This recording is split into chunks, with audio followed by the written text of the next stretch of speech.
রায়হান রাফির পোড়া মন্টু সিনেমা দিয়ে আলোচনায় আসেন পূজা চেরি। সম্প্রতি রাফির ব্ল্যাক মানি দিয়ে ওয়েব সিরিজে অভিষেক হলো তার।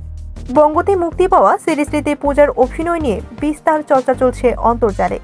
ব্ল্যাক মানি পূজা চেরির যেমন প্রথম সিরিজ, তেমনি রায়হান রাফির প্রথম ওয়েব সিরিজ। প্রথম সিরিজটিতে পূজা দিকে চোখ ছিল অনেকের। উত্তি নায়িকা শায়লা চরিত্রে আবেদনময়ী রূপে দেখা গেছে তাকে। পূজা জানালেন এই সিরিজ নিয়ে এখনো ইতিবাচক প্রতিক্রিয়া পাচ্ছেন তিনি। জানালেন এমন চরিত্র এবারই প্রথম করলেন, তাই শুরুর দিকে চিন্তিত ছিলেন, কিন্তু এখন তার মনে হচ্ছে পরিচালকের উৎসাহে উতরে যেতে পেরেছেন তিনি বলেন সিরিজটি মুক্তির পর থেকেই ইতিবাচক প্রতিক্রিয়া পেয়েছে। কেউ ভিন্ন মতো পোষণ করেছেন।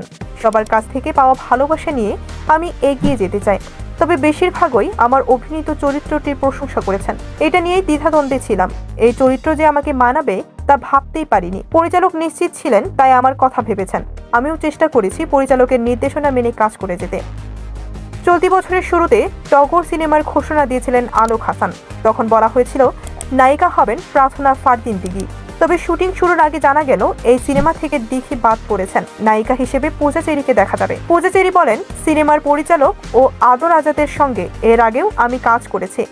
অ্যানাউন্সমেন্টের টিজারে ভিন্ন কাস্টিং এর কারণে আমি নিজেও কাজটি করতে চাইনি, তবে পরবর্তীতে টিম আমাকে বোঝাতে সমর্থ হয়। আমারও গল্পটি পছন্দ হওয়ায় রাজি হয়ে যায়। সিনেমার স্ক্রিপ্ট রিডিং সেশনে গল্পটির ভিন্ন মাত্রা পেয়েছে। ডেস্ক রিপোর্ট, খবরের দেশ।